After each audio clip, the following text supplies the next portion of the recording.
So we're here today with the owner of Phibian Gear and the co-owner of Six Maritime, Paul Robinson, retired U.S. Navy SEAL, and the co-founder of the Lobo Institute, Oehlerich, also a retired Navy SEAL and my business partner. I'm Mick Mulroy. I'm the other co-founder of the Lobo Institute, and today we're going to be talking about a revolutionary new concept when it comes to fins in its potential use in special operations, commercial, sport, diving, and the outdoors. So to start, I'll start with Eric Oehlerich, also known as Oli by his friends. Could you give us a little bit of your background and where you came from and how you got involved in special operations in the Navy? So I grew up here. We're this setting. You can kind of see the backdrop out of the view here is it's a mountainous setting up in northwest Montana. This is where I was born and raised and grew up here. And after a very challenging and outdoor-centric childhood, I went to the Naval Academy. From the Naval Academy, I decided that becoming a SEAL was what I wanted to do. So I went and spent just over 21 years in the SEAL teams, at which points I was on the East Coast, and I deployed 8 days after 9/11 with my very first rotation with SEAL Team 8. After that, I was at SEAL Team 10, where I again went over and fought in the insurgency in Afghanistan. From there, they decided that they wanted to have me be a little bit more refined, so they made me go do a master's course in Monterey. But after that, I went to SDV1. I volunteered for SDV1. And what was the master's course in? The master's course was in maritime port defense. It was a Bachelor of Science in Defense Analysis, but I centered it on maritime port security. Was my master's thesis. And I turned down orders to SEAL Team 7 to specifically go to SDV1, the submersible team in Hawaii, because that was when a whole bunch of guys had been killed out of that platoon, and I knew it, and I thought that would be a place where some strong leadership was probably needed, and I wanted to go be a leader in that environment on guys that were recovering from a big combat death and big combat loss with some very sensitive missions going on. So that's where I met Paul. And then you went to... After SDV1, Paul and I worked together for a number of years, which we'll get into here in a little bit. We'll come back to that. Yep, we'll come back to that. And then I went from there, I went and did the selection and screening for SEAL Team 6, at which point I did pass successfully, and then I was at SEAL Team 6 for about 7 years. And I went to Germany and did a joint tour, and then I came back to SEAL Team 6 and ran an assault squadron, Blue Squadron, the Pirates. And then I since retired, and you and I started Lobo Institute here in northwest Montana in 2019. The rest, as I say, is history. Mm-hmm. Thanks. Paul, can you tell us about your background? And we'll get back to when you and Oli worked together. Well, the childhood wasn't as elaborate as his. I was flat landing Indiana boy, looking for excitement. I didn't have the kind of education that Oli had. I went in the enlisted ranks, and when Oli and I linked up, I was already a platoon or a chief by that time. But my time in the military, I kind of visited all the different genres that was out there. I started at SEAL Team 3. I did the run-of-the-mill tour as a brand new guy. Ended up going to the Navy parachute team for 3 years and skydiving all over the country, and that was fantastic exposure. To get really specialized. It's the first time I specialized in anything, right? And then from there, I did a tour on the clearance team where it was a diversity tour with a couple different types. We had Marines and EOD, and they had Marine mammal handlers. So I ended up in a mammal platoon, and this he actually did his thesis piece over this, and it was over what I was actually doing. So when we first met, we kind of had a lot in common to talk about in that zone, and then I did a stint at SEAL Team 7 as the ops boss, and was trying to pick up a platoon chief, and SDV Team 1 became available. I said, give me whatever you got, I'll go anywhere. I just don't want to sit on my hands. And so I went to SDV Team 1, and it was very rewarding. I loved the work. It's at a strategic national level. It involves a lot of clandestine stuff involving SDVs and submarines and denied areas, and it was great. And I got to be Ole's platoon chief. He was a great boss. That's why we're still friends. That's a good indicator. It is. If I were still friends, he was everything I ever wanted from a chief. He was a total pit bull. I loved it. So we went and we did some really interesting things together over the course of, how many years was it? Couple, 2.5. 2.5. Yeah. So what was it like to be in the SEAL delivery vehicles, and how was that to go from fighting ground war in Afghanistan to the submersible and everything that goes with that whole mission set? I equate the SEAL delivery vehicle as an underwater Jeep. You're in a little underwater vehicle. It's flooded, so you have to do everything just like a scuba diver would to keep yourself alive. You have to run your rigs, you have to watch your air, you have to know the depths you can be at, not be at. And we would dive with a number of different open and closed or semi-closed or fully closed systems all in the same dive. So these dives could be really long. We just continued to progress. They have a standard thing that you kind of have to meet for a training cycle, and you have to get through that not only as individuals but as a unit. And then after that, if the timing is right, then you will be pulled aside and the leadership gets kind of inbriefed into what needs to be done in the underwater world for the nation at that time. Right. And our timing was right, and we had hit all the wickets, and then we went really deep down a rabbit hole of developing new techniques and new equipment modifications to for a very specific reason against a very accomplished near peer adversary. Mm-hmm. And we spent I think, was it 6 or 7 months working up for that? Yeah, and it equated to about 7,000 hours of high risk training. Mm-hmm. Underwater. Just our dive team. So we structured it with 3 dive teams. We had 4 guys in our SEAL delivery vehicle. So the pilot was an extraordinarily talented guy named Ian Brightville, who's probably the most talented SDV pilot in the Navy right now, mm-hmm. and he still is. I was the navigator and kind of in charge of the overall mission. We had Paul and Val in the back, and Val has since gone on to the other side. He's no longer with us, but those two were a go-getter dive pair in the back end of the SDV. And I know you guys can't talk about exactly what it was. I know what it was, but suffice to say it had very significant strategic national level interest, and it was a very successful operation. A lot of the innovations that you've done back then, we're starting to see again in this company. Sure.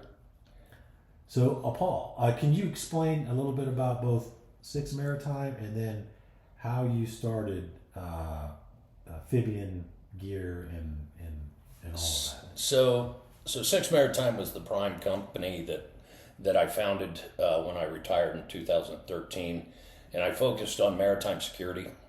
It was an easy transition because a lot of the knowledge that I already had. At the time, we were standing up to counter piracy issues, and there was at that time probably 6 companies racing to fill that billet a day standing up. So the competition got steep very quickly. We had a couple prime contracts, but the revenue was extremely lumpy. And so we decided we would come back to the United States and kind of focus on what the needs for maritime security are here in the United States. Since then, did we lose it? No, We're good. Since then, Do you mind passing me that, please? yeah, let's take a short commercial break. This is Willie's Distillery, Ennis, Montana. We don't own them, but we always promote Montana companies, especially when they make whiskey. Maybe he'll give us some free whiskey. I hope so. Yeah, right. Willie's a good dude. He's a retired EOD Ranger. Yeah. Really good guy. So there's to the EOD Rangers. So I forgot where I was at. You were talking about Six Maritime? And Yeah, oh yeah. So we came back and there was some NAVC requirements for fleet vessels that are Class Charlie, right?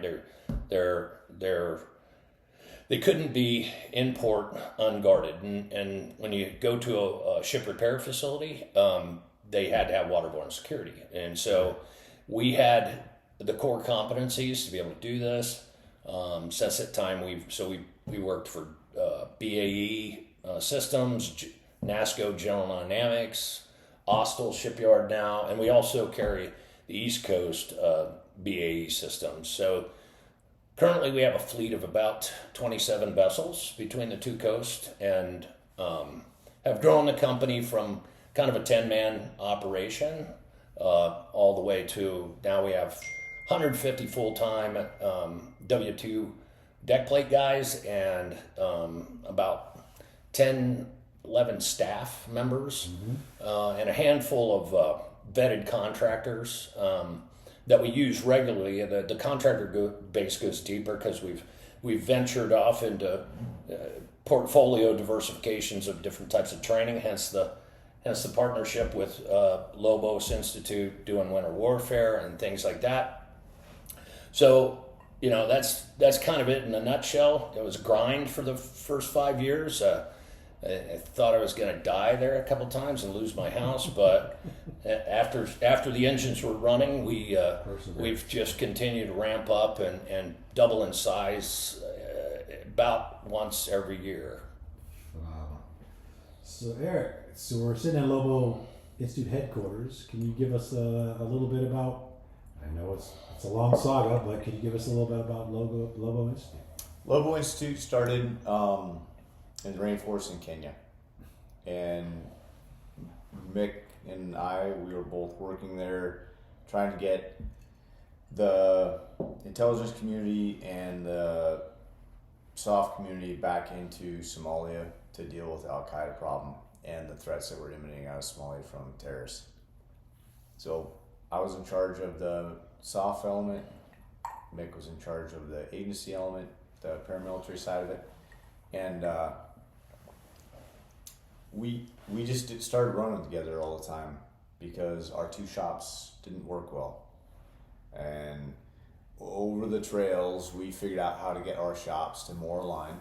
And then also along that conversation, we started to explore, we started to understand that each of us held the goal at the end was more important than parochial infighting in between. And I think we mutually respected that of the other person. And then we started talking about, well, if that's where we align philosophically, then what do you want to do after government work? And that's where on those trails through the rainforest in Kenya, we settled on Lobo Institute being something that is centered on conflict resolution.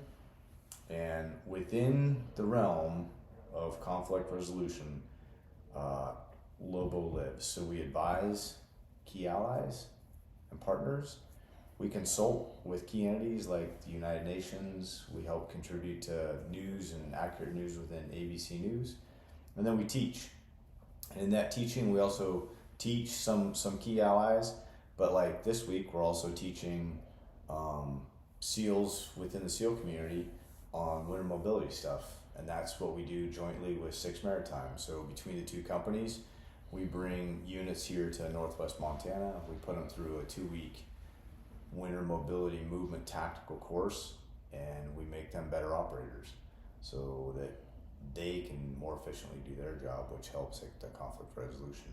Falls within both Lobo Institute and Six Maritime, so it works well. And I know that is what keeps us closely attached to our old communities and really with the next generation of warriors. Obviously, we're out here teaching them, but Phibian Gear really focuses on the equipment that can make them better operators.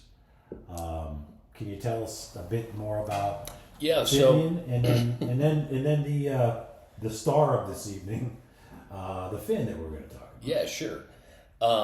So I'm kind of a serial entrepreneur in a sense. I love the idea of building a company, and when people are making money and able to pay their mortgages and you're able to hire employees, there's a lot of pride in that. And so it got its genesis back when Ole and I were in a platoon together, and we were practicing coming over the beach, which is a common SEAL team practice, amphibious operations. You go from the water, sneak in, go over into the hinterland and do your thing, and then return. In and out of an SDV in that case, but regular teams do it from the air or however, right? So it's a common thing, and also an air-related thing too. So in many cases, the fins are jumped, and duck drops and things like this, and there wasn't really a good way. All fins came. They had big surface areas. They're long, and you had to, when you're trying to don them, they were kind of difficult to get on in many cases, especially if you're in the surf zone, you're trying to take them off or put them on. You had to hold 50-50 security. And in most cases, I kind of laughed and I said, we're this high-speed force, state-of-the-art watermen of the century, right? Best ever. And we still look like a gypsy camp whenever we came over because the surf's rolling you up, and so you got rucks everywhere and guys spinning around this. It was just no good way to do it. I said, wouldn't it be great if you just had like some kind of a thing and you could just, and magically you got a fin on your feet and you could walk forward into them. If you got shot off the beach, you can run off the beach, do IAD drills in them, whatever. So that was kind of the initial genesis of the thought. And while I was finished out my tour at Group 3, and while I was there, one of the things that I was working at NH Shop, which their job is to kind of transition COTS technology for easy use in the battle space. So I met a guy who kind of was a good fabricator at things, and he had kind of showed me an initial thing that kind of met those parameters to start with, but it had a long way to go. Long story short is it took, 10 plus years and 18 different prototypes. And we had a bench build version that we were able to test, but it could not go into mass production for several different reasons. The foot plates were too thick and made of the wrong materials and things like this. But I knew it showed promise, and so I was like, I just kept, as a pet project, dumping my own money into it, and we got through a redesign to take the bench built version to a mass production scale, and with stronger polymers, more flexibility and more adaptability for what the intended use was, and it's ruggedized enough to hold up now. And so we're super pumped about it, and our first 200 pairs just rolled off the factory line. All right. And so we're ready to formally introduce this to the world in several different pillars, as special forces, anybody who's jumping out of a plane and needs to go in over water, Marines, you name it. Anybody who's going back and forth across the beach. There's applications in the commercial industry for commercial diving on stages. There's applications for sportsman stuff to be able to port your boat over land and into the water and immediately deploy your fins and never have to take them off. Even a beach diver, recreational beach diver will appreciate it because they can just throw on their stuff and walk across the beach, get in, deploy their fins, and go. So that was it in a nutshell, and we're finally there. We went through a lot of. In fact, we had a kind of a malfunction with. We introduced some early prototypes to Dev Group, Gold Squadron, eons ago, and these guys are big bad boys, and they push things to the limit, and they broke almost 50% of the pairs right out the gate, right? And that's always bad with frogmen because they can get a bad taste in their mouth. They want everything to work, and if it doesn't work, it's a piece of garbage and never show it to me again. So we had to overcome that, and $500,000 later, and state-of-the-art molds and state-of-the-art materials to go in it. Here we are. That's just part of learning, right? I mean, it's not whether you get knocked down, it's whether you get back up, right? That's exactly. And now you have a better product for the guys. We do. It's fantastic. Yeah, and on that, before I introduce the guest of honor, I can say, as a guy who started as a commercial diver, was a Marine, and then served, in Special Activities Center in the agency, including maritime. I've never seen anybody really do anything innovative with a fin. It's almost like from the time Jacques Cousteau put on a fin to the time today, they're just fins, and nobody's ever spent a lot of time. So I'm completely. Truthfully, it hadn't changed much since Benjamin Franklin was the actual was inventor of the kidding. fin. Yeah. Yeah, so that really tells you something. So I'm super impressed, but I'd like to put this here on the table and have you guys explain, how it works, and then why you think it's going to be important. We'll go from special operations to outdoor, activities and all that stuff. But here it is, the guest of honor of tonight, and I think it would be really helpful if you explain to everybody how this works and why it is, as I say, revolutionary when it comes to. It really is. So what we set out to do, and what we've accomplished is a fin that holds up to military specifications and true beating. These materials are pretty robust, and the beauty is that one size pretty much fits most footwear, unless from size 17 all the way down to size 7 in normal dive booties and whatnot. It comes with a set of these. This is what we call the forward foot pocket, and this is what we call the heel hilt in the back, and that's what holds your feet. They're not really designed to be dove with naked feet, like some people like slip-on fins. It's not that. This is a working fin, right? But these things can be trimmed to either mount forward if you have a larger foot, or even in the back here.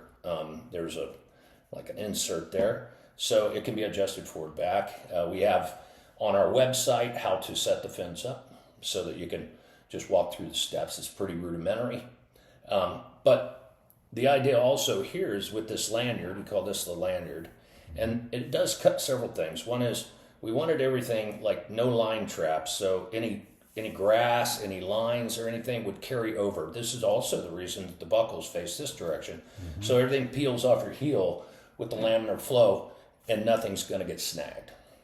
But when this fin right now is currently in its walking position, so when you're in this fin, you have about 2 inches or so of materials out in front of your toe, but it allows you to move very comfortably in a forward position. You can run, you can climb ladders, you can do pretty much anything you do with a normal set of shoes. You just got to be a little more tentative about it.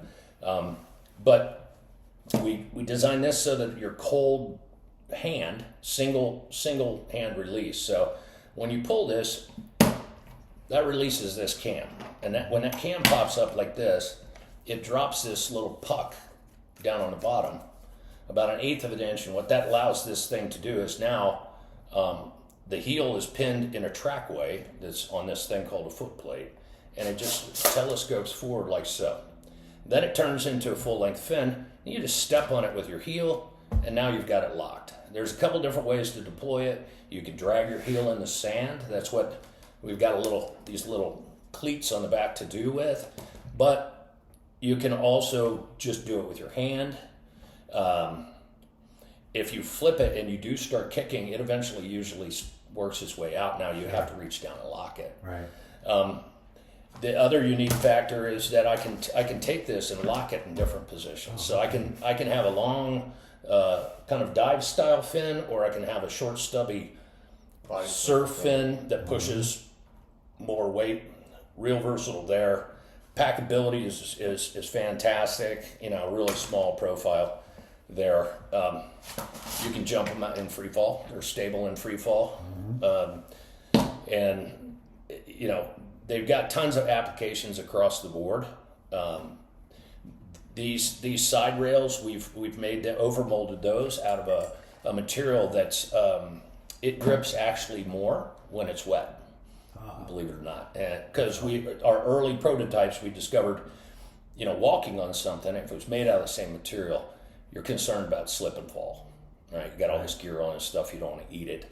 And for SEAL team guys, they're on ramps and things with hydraulic fluid and things like that. So there's always that concern that perhaps they would take a spill. So we just wanted to make it to where, you can throw them on, go over the beach, come back over the beach, deploy your fins, and continue moving. And that way it's not, you can, your situational awareness is on what you need it on, and not on monkeying around with your fins. Got it. So that was the genesis of it. So before we get to what do you think about how we can use this fin only, we're going to take another short commercial break. Willie's Tesoi, Ennis, Montana. We're gonna get free whiskey on Lobo, dude. I'm just telling you. Well, totally. I'm working it. Totally pimping it out. You're gonna text it? Are you gonna text it? We know a lot of guys that know Willie, so Yeah, of course. He lives. You go, here he you lives go. 5 miles from- Check this YouTube He video lives out. 5 miles from Bill. yeah.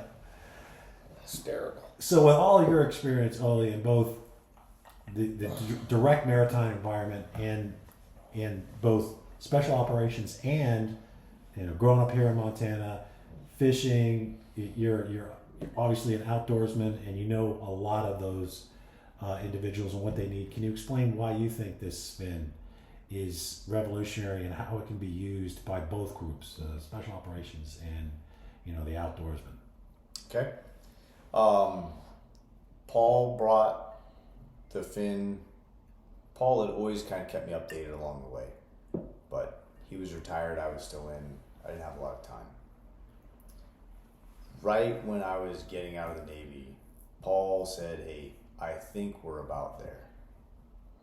And as soon as I looked at some of the videos and the material that he had, I was like, the light bulb went off. We don't need to sell this fin. This thing sells itself.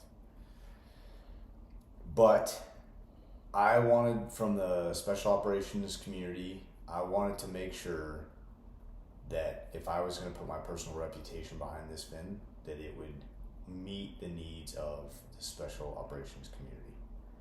So he was kind enough to send me a set, and I tested them for just over a year.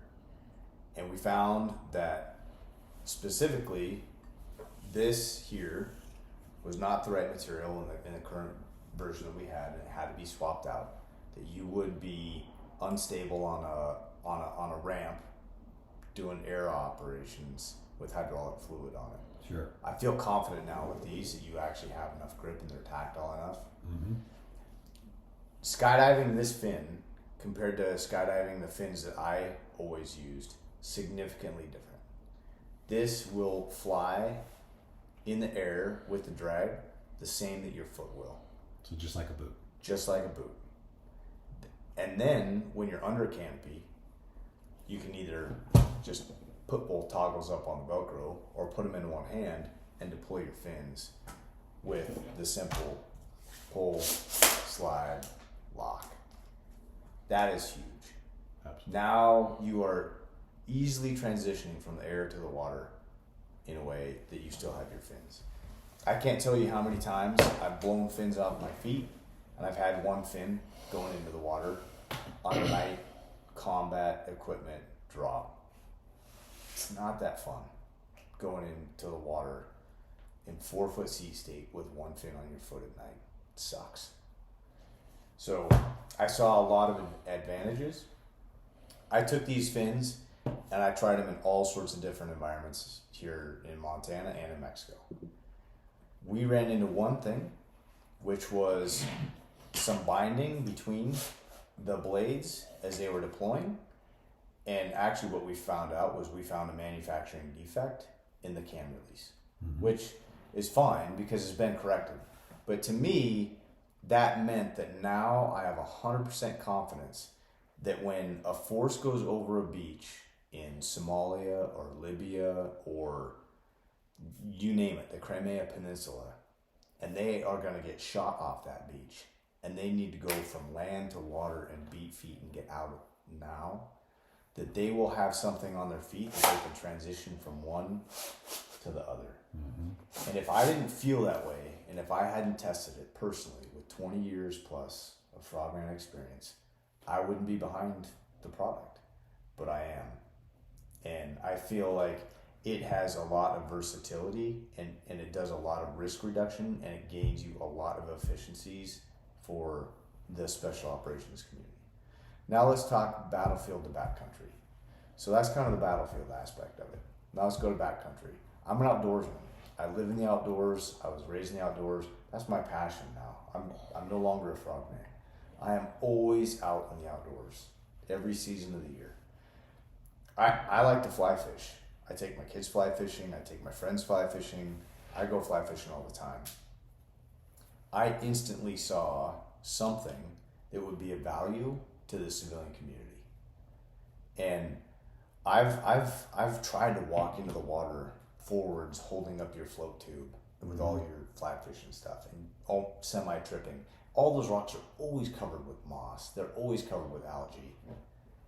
This works on hydraulic fluid. It also works on moss and algae. You can grip. But I took these fins, I took them through a number of different lakes, a number of different rivers, both with a float tube, without a float tube, and they worked. So I know that fly fishermen specifically and people that use boats are going to find that they have the ability to go from a shoe or a boot type thing into a fin to transition, just as a SEAL team does, to needing a fin in a river, needing a fin in a lake, coming right back. Now they're on their feet. It's simple. The fin sells itself. So, just like Paul said, fin technology hasn't changed since Ben Franklin or Jacques Cousteau. It has now. And it's only going to keep going from here, but right now, this is a bomb-proof, industrial strength pair of fins that I think you buy one. I don't see, it's so bomb-proof. Go ahead and see if you can break it. I've sent a couple sets to a number of different SEAL teams, and SEAL teams are buying them now because they've looked at it and they instantly see the value added. And see if you can break them. I don't think you really can.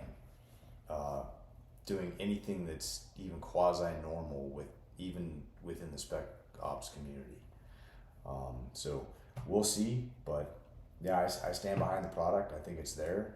I love the fact that when it shows up, you undo it out of the cellophane, you slide your combat boot into here or your river boot into here. It's automatically set for everybody that wears a size 10 to a 13 foot. And then with one slight modification, which is simply trimming these straps right here, you can go right down almost to a size 7. And then there's even further things that you can do on the website. But anybody that can follow a YouTube video can set these fins to their foot size. The other aspect that I wanted to jump in, because you touched on a thought that I wanted to make sure people understood, is that this is a system as well. So some guys are like, well, what if I have dry suit booties? What if I have combat boots? What if I have this or that type of hiking boot? That, you know, whatever it is, you can buy another set of foot pockets, size it to that. It's a two screws here, one in the forward, And you run through the straps. and that's it. Yeah. Because back here, that you're just running them through the thing. So essentially 3 screws to deal with, to swap out a 1 foot different pockets, you know, and you can label them, you know, so you can know which ones you're setting up. And the other thing too is, if you damage any piece part of this, right, you don't have to replace the entire fin. I can send you a half blade. I can send you a foot plate. I can send you, you know, all the piece parts and components that are needed. So you can buy, individually all of this. So sparing is also something that we built into it, so that if you're out in the field, you can have like a little service pack for them. You know, I dare you to break them, but if you did, you can have that right in your back pocket. So I'm biased, but I can't imagine a better endorsement than what you guys just explained. Paul, can you explain for people who are already interested and ready to buy it, whether it's the guy that's about to go out in the backcountry and go fly fishing, or you know, that special operations unit that is really trying to get back to their core mission, which includes the water. How do they go about buying these? And if they're military, is there anything specific? If they're looking to buy these as an individual? Sure. I did want to, before I give you the how you get your Phibian fins, right?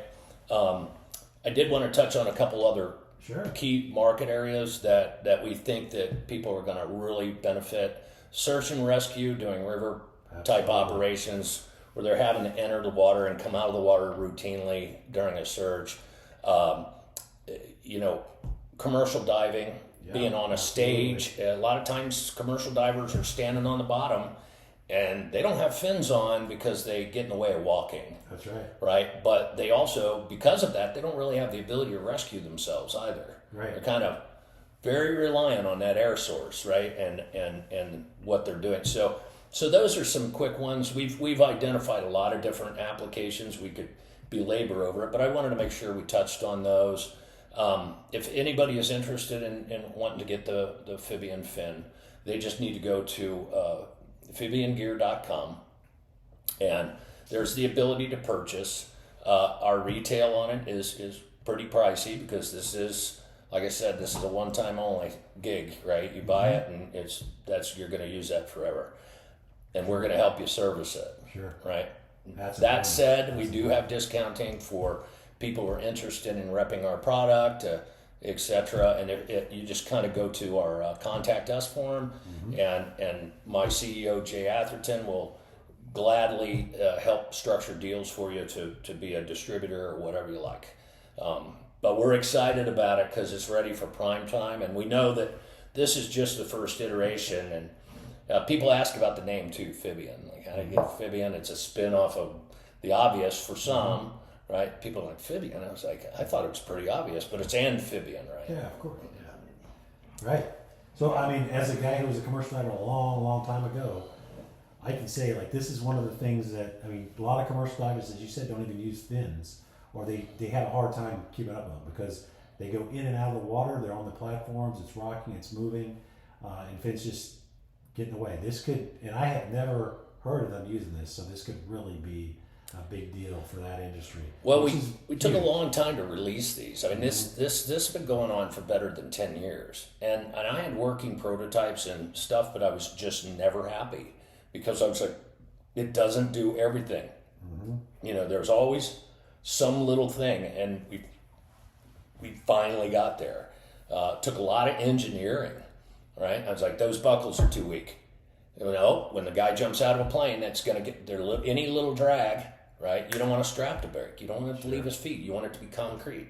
So they're concrete now, and I'm super pleased. I'm super pleased with our new manufacturer too.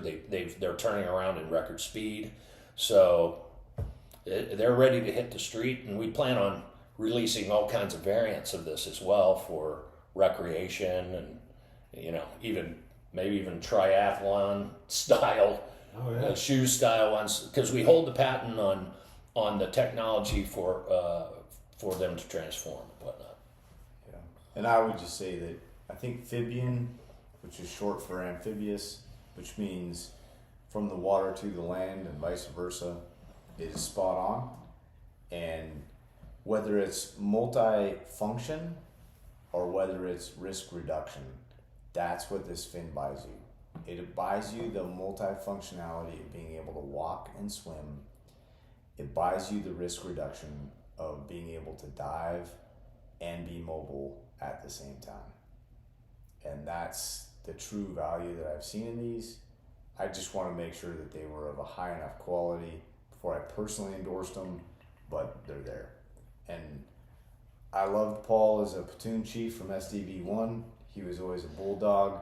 We had a great time together, but I always knew that Paul was an extraordinarily ingenuitive mind, and he is not okay with status quo. If he can find a better way to do things, he will.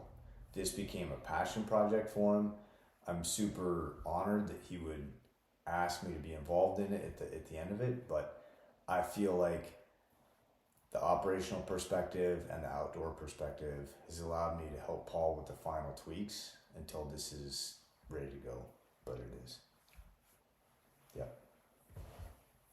Right on, brother. Anything else? I think we got enough material for her to chew up. All of it. The challenge will be to get that down to 2.5 minutes.